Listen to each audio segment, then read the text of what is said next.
Ok, continuamos. Entonces, les comentaba la importancia de ser líderes, la importancia realmente de esto nos va a permitir precisamente alcanzar nuestros objetivos.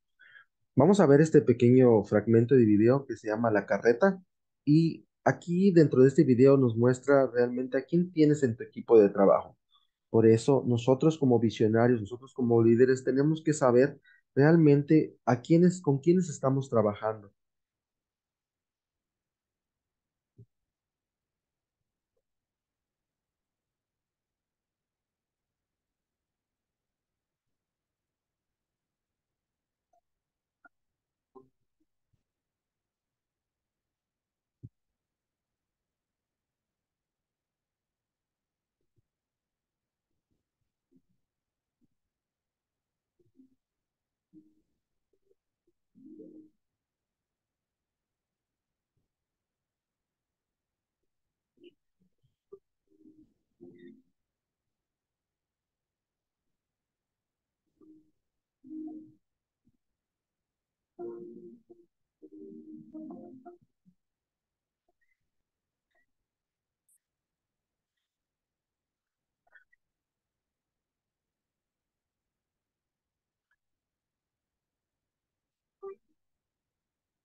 Mm.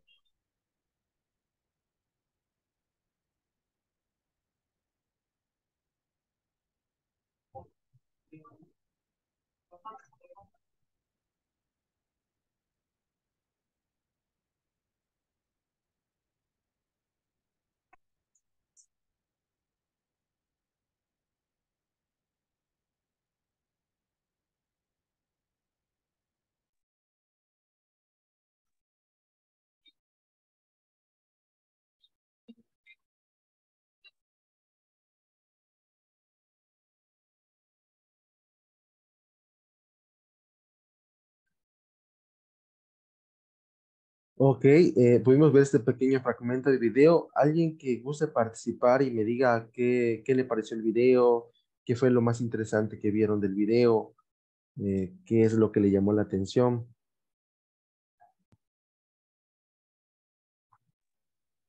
Yo, profesor, Adelante. bueno, lo que noté es que el líder no puede trabajar solo.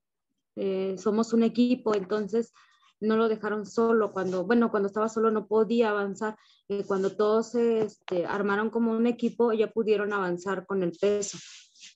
Mm. Efectivamente, muchísimas gracias por su aportación. Precisamente el líder no puede trabajar solo y ustedes pudieron visualizar, había una persona que siempre la disfrazan o se disfraza del amistoso, sin embargo, atrás de la empresa, por ejemplo, o de la organización o del proyecto, está buscando lo peor, es aquella persona que no necesitamos. Por eso precisamente el líder tiene la opción de decir, bueno, ¿no te gustó lo que estamos realizando?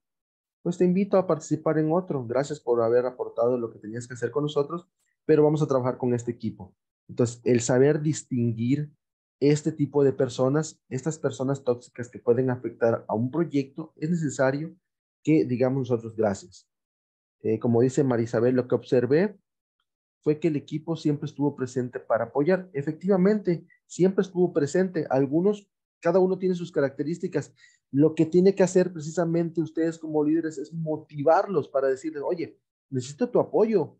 Como le dijo al otro, bájate de la carreta, haz esto, les dio instrucciones, delegó responsabilidades y todos tuvieron que acatar esa orden. ¿Y por qué? Van a la misma meta.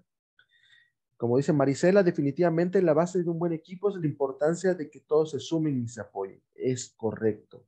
De hecho, el trabajo en equipo precisamente es cuando nosotros trabajamos en equipo, sabemos que tenemos diferentes formas de pensamiento. Esas formas de pensamiento nos ayudan a una subsistencia y a crear un ambiente más grato, a crecer, porque aporta idea uno, aporta idea el otro, y estas ideas hacen que precisamente busquemos mejoras, soluciones, estrategias. Ahora, después de liderar, vamos a la etapa de control. Esta cuarta etapa, que en este caso es él o los gestores, examinan si la planificación es respetada y los objetivos son cumplidos. Para ello deben de ser capaces de realizar ciertas correcciones y direcciones si las normas no son acatadas. Precisamente cuando nosotros llegamos a esta etapa de control, la vamos a ver nosotros en nuestra cuarta y quinta semana, Les está escribiendo esto. en la que vamos a estar Ay, te paso un vamos a estar visualizando lo que es un diagrama de Gantt, vamos a estar visualizando precisamente unos escenarios que realmente lo que es las fases se los presentan a ustedes solamente para que puedan visualizar qué es lo que van a realizar o cómo se emplea un escenario positivo y un escenario pesimista dentro de un proyecto. Sin embargo, estos dos escenarios son escenarios que se establecen dentro de un estudio financiero para poder determinar la rentabilidad de un proyecto y que a raíz de algo que se le llama TIR BPN, que es tasa interna de retorno, valor presente neto, BAN, que es valor actual neto, todo esto se determina para validar si el proyecto realmente en determinado tiempo, un proyecto bien estructurado debe de tener una tasa interna de retorno no mayor a 5 años. ¿Esto qué nos da a las personas como inversionistas? Si yo, inversionista, digo, me presentas un proyecto y veo que tu tasa interna de retorno está a 5 años y medio, realmente yo no entro con ese proyecto. Te digo, ¿sabes qué? Gracias, pero no. ¿Por qué? Porque la TIR y el BPN, que es el valor presente neto, nos determinan que el costo o el valor de la moneda actual no va a ser el mismo que el día de mañana. ¿Y qué sucede si yo, por ejemplo, invierto y voy a esperar que a 5 años y medio me van a regresar esa inversión o ese capital que yo di? El valor que tuvo esa moneda es una moneda al aire, saber si creció o decreció. Entonces, cuando es 5 años o menos, quiere decir que es un proyecto sustentable, es un proyecto viable, es un proyecto rentable. Como bien dice Marisela, también dice, nos comparte, un buen líder sabe escuchar y utilizar a favor las habilidades de cada integrante de su equipo. Es muy correcto, es muy real. Cuando determinamos y le decimos a un equipo realmente sus fortalezas, este equipo se va a sentir motivado, que diga, oye, mi jefe me reconoce, esta persona es empática conmigo. Yo hoy le dije, ¿sabe qué, jefe? Me siento súper mal, me duele muchísimo. No te preocupes, vamos, te compro una pastilla. O ¿sabes qué? Tuve algún accidente. Podemos ver, y actualmente dentro de las empresas, organizaciones, cuando un empleado, que lo vemos dentro de una estructura organizacional, dentro de un organigrama de jerarquías, vemos al director en la parte de arriba, vemos a los jefes en la parte de medio, vemos en la planta baja a los obreros y empleados. Realmente siempre dicen, no, es que yo soy tu jefe, que esto, pero ¿quién realmente es la base de cualquier organización o proyecto? Son los empleados, porque sin los empleados, realmente un proyecto, una empresa, una organización no sobrevive. ¿Quién da la cara por las empresas?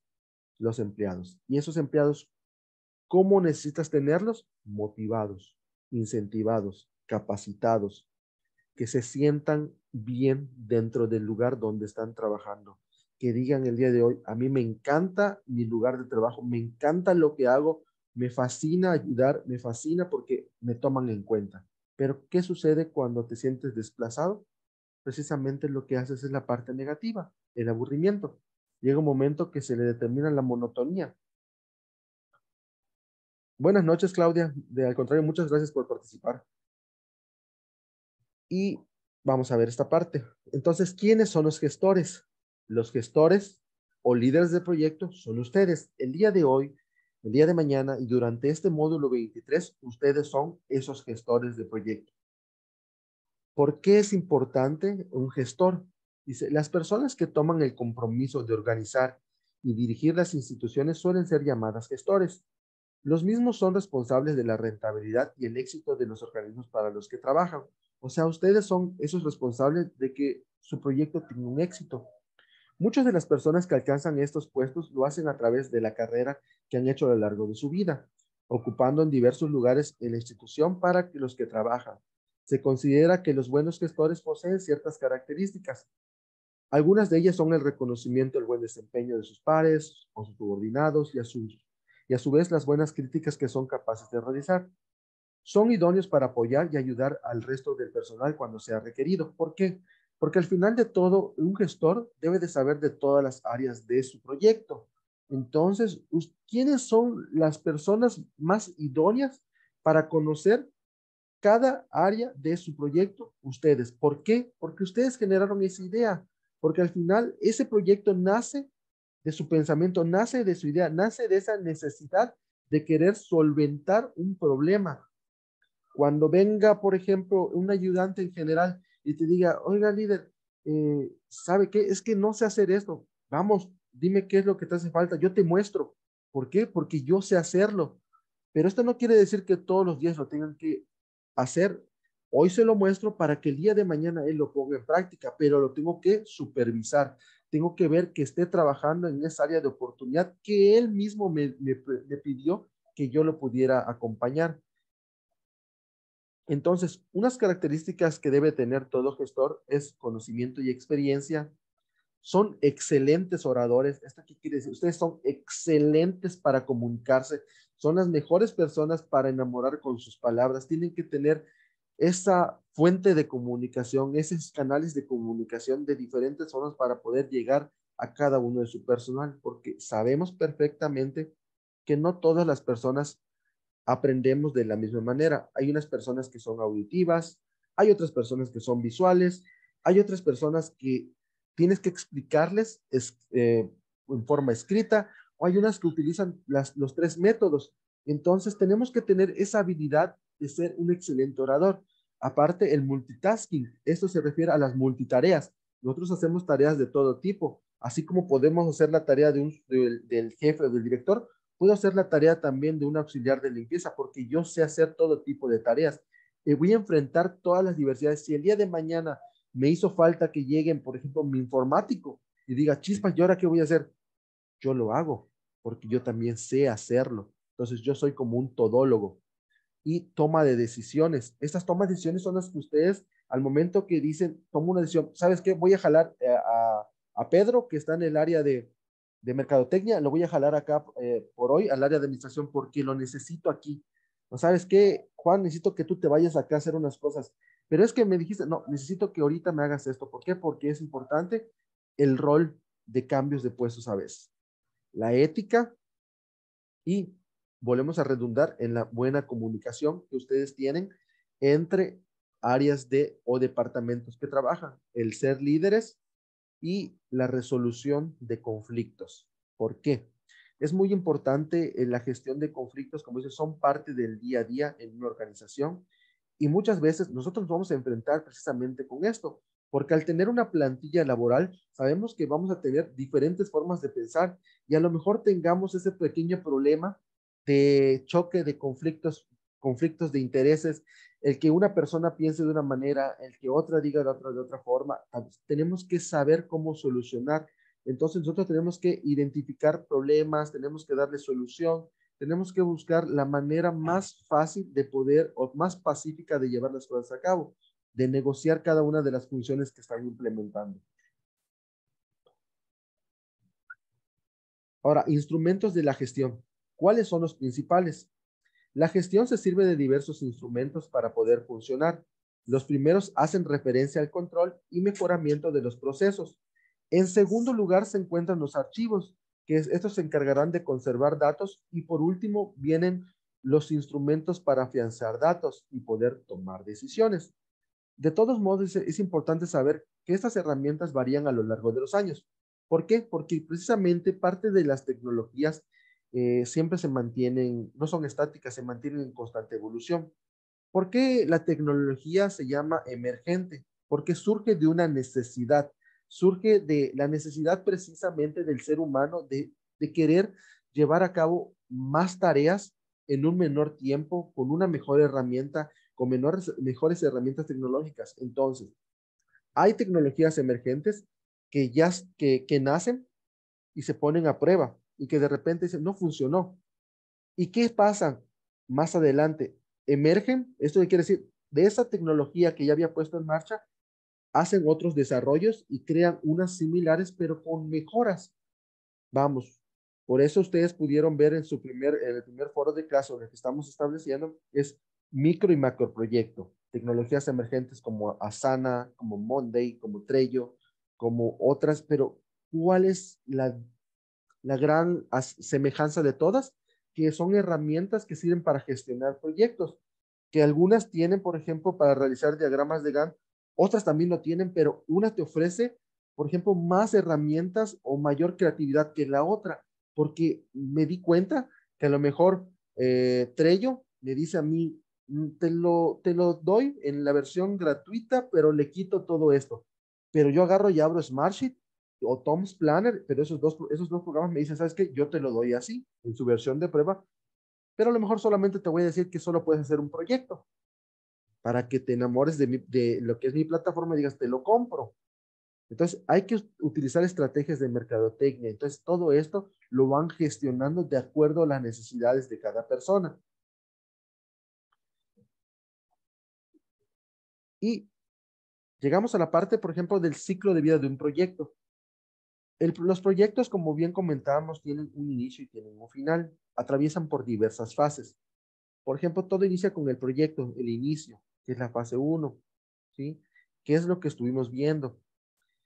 Aquí ustedes, esto se los voy a compartir porque es un texto un poco largo y se los voy a resumir en palabras. Es nada más para que ustedes puedan visualizar cómo a través de lo que ustedes han realizado, a través de una idea, aquí rápido dice, Kiara y su equipo están deseando dar un cambio muy necesario a su proceso de incorporación de colaboradores. ¿Crees que el primer paso es trazar un plan y un calendario? No tan rápido. La planificación no es el primer paso del ciclo de vida del proyecto, sino el inicio. Durante esta etapa, el proyecto no está realmente aprobado y en marcha. Entonces, ¿esto qué quiere decir? Que al final, esto, lo que estamos realizando, es el anteproyecto para llegar a la etapa de proyecto y ese proyecto llega a un ciclo que se le llama inicio de proyecto, que es cuando ya lo ponemos en marcha y dices, ya se está aplicando a mi sociedad. Voy a hacer un énfasis en esta parte del inicio del proyecto, en un comentario que es muy importante. En la parte cuando ustedes estén estableciendo su proyecto, evitar, por ejemplo, usar personal de gobierno, evitar meter a instituciones gubernamentales. ¿Por qué? Hemos de recordar, por ejemplo, que los proyectos que estamos realizando son en base a la sociedad. Entonces, cuando lleguemos a la etapa de que es la semana 3, ahí vamos a establecer lo que es parte de los perfiles de puesto y no podemos poner que vamos a tener a un perfil de puesto, al director del DIF, al director del ayuntamiento como personal de nosotros, porque es ilógico, porque esta plantilla funciona en base a una estructura gubernamental. Lo que nosotros tenemos que pensar es todas las soluciones alternas a lo que hace el gobierno, ya sea estatal, el gobierno federal o el gobierno municipal.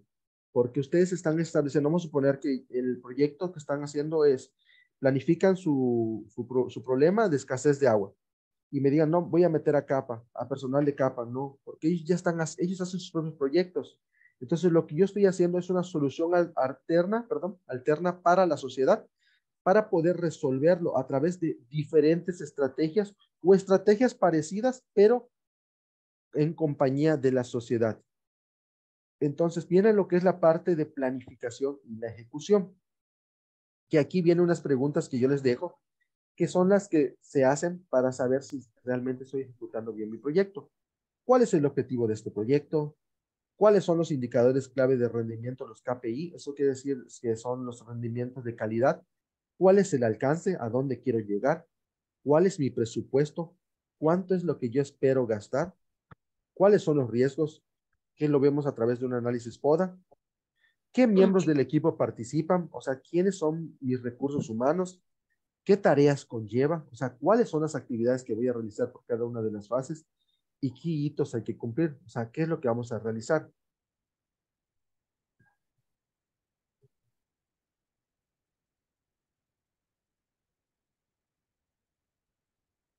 Exacto, Maricruz. De hecho, esta parte es muy importante porque nos vamos a enfrentar a eso.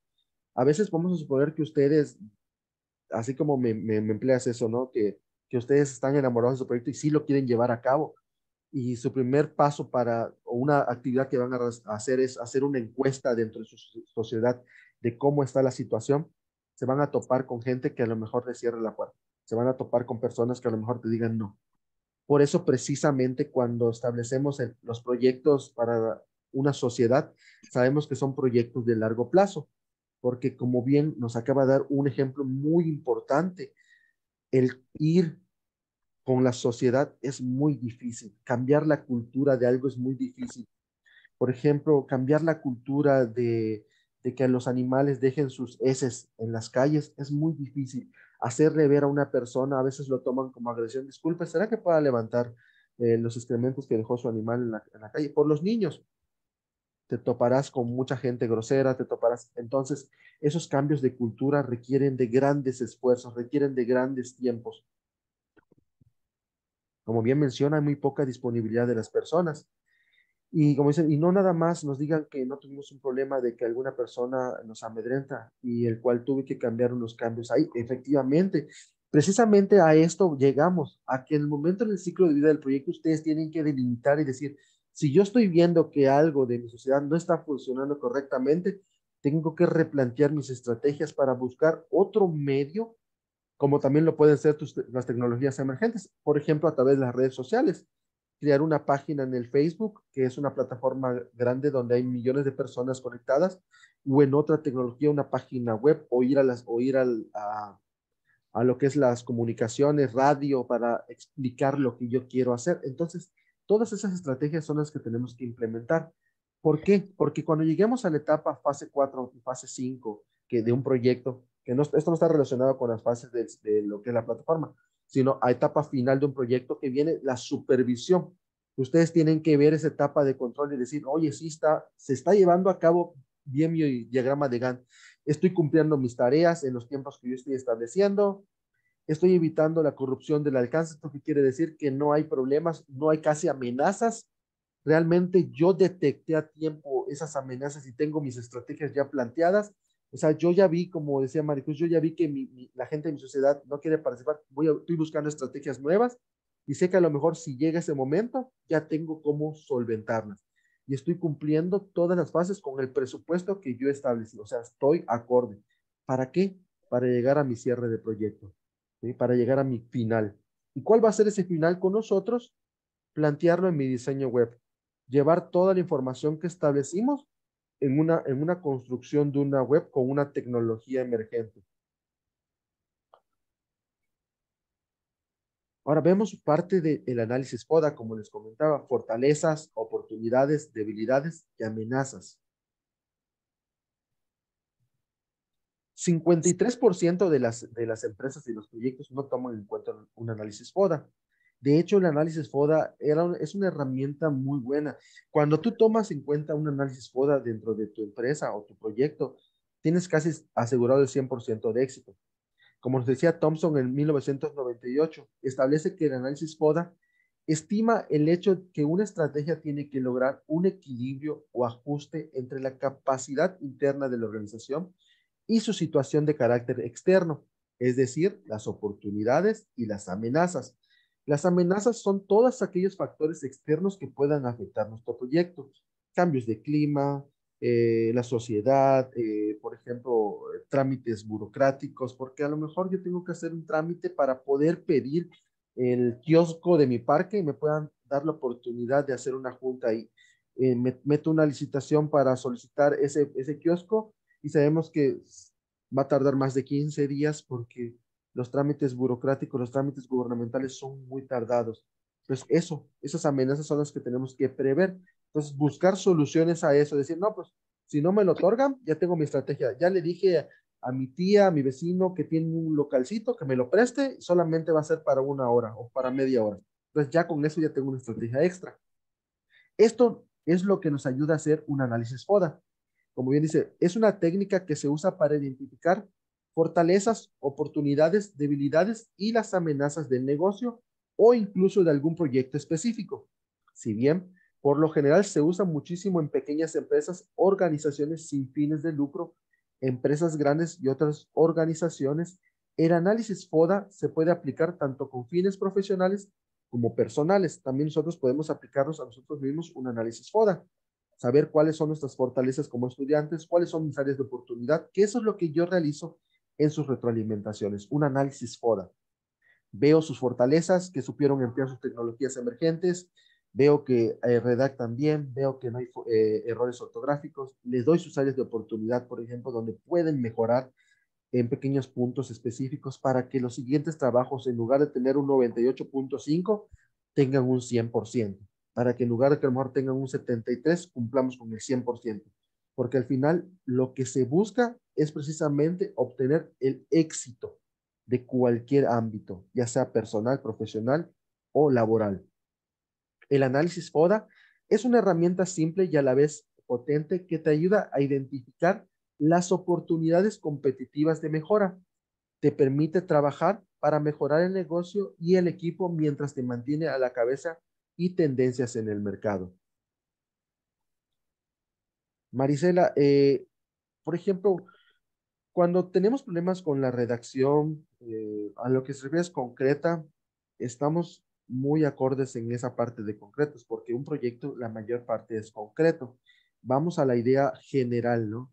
Ahora, si por ejemplo en algún punto tenemos que emplear información extra, lo que yo le sugiero es de que puede tomar información de fuentes bibliográficas y en base a eso reflexionar y analizar y con eso aplicar lo que usted entienda para que pueda conjuntar un texto más grande.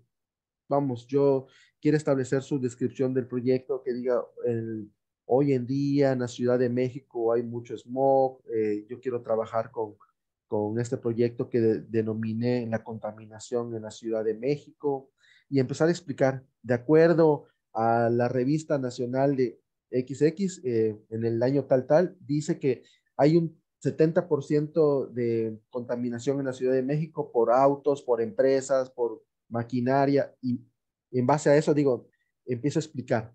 Entonces con esto ya puedo tener esa tendencia a hacer algo mucho más, hasta más firme, mucho más cimentado con la parte que yo justifico quién dio una noticia sobre eso y qué es lo que yo entendí de lo que estoy exponiendo como mi descripción de proyecto.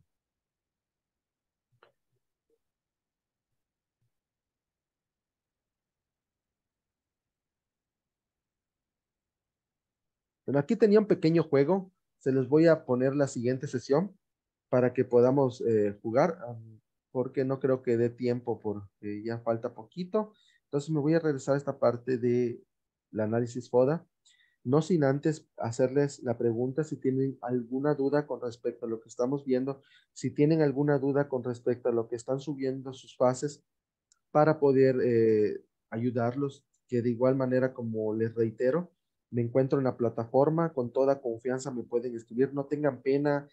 Recuerden que no hay pregunta que a lo mejor esté mal, al contrario, con esto ayudamos a enriquecer. Mi función es transmitir parte de los conocimientos. Al final es que ustedes realicen un trabajo lo más acorde posible a cada una de las fases. Marisela, para nuestra justificación, ¿podemos retomar ideas de la justificación de nuestro proyecto del módulo 22? Sí, sí puede, sí puede. Nada más, como les he comentado, ajustense a lo que les solicita el módulo 23. Es todo. Ustedes pueden retomar, porque por lo que he visto, ya llevo un año con este módulo y ustedes trabajan del módulo 22 casi o gran parecido de la información que vamos a estar trabajando.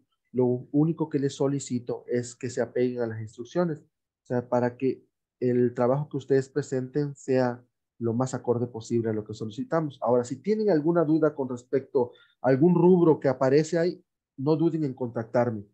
Con toda confianza, escríbame, en el momento se los resuelvo para que juntos podamos terminar estas 4 semanas con éxito.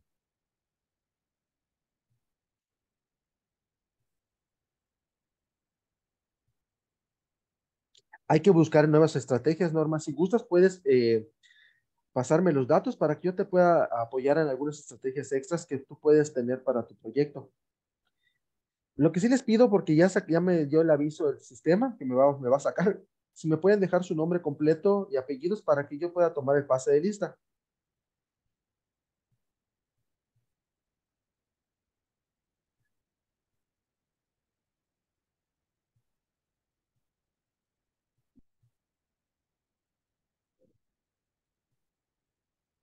Ya cualquier duda que tengan, me pueden escribir en la plataforma. De hecho, ahorita voy a estar conectado porque les voy a pasar lo que son las ligas de las sesiones que tuvimos el día de hoy y los materiales de apoyo y algunas recomendaciones para que podamos continuar.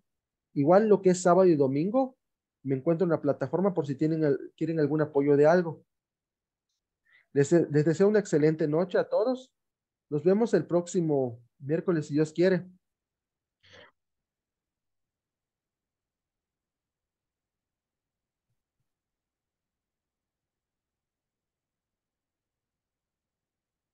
Gracias, buenas noches a todos. Pásenla bien, bonito fin de semana.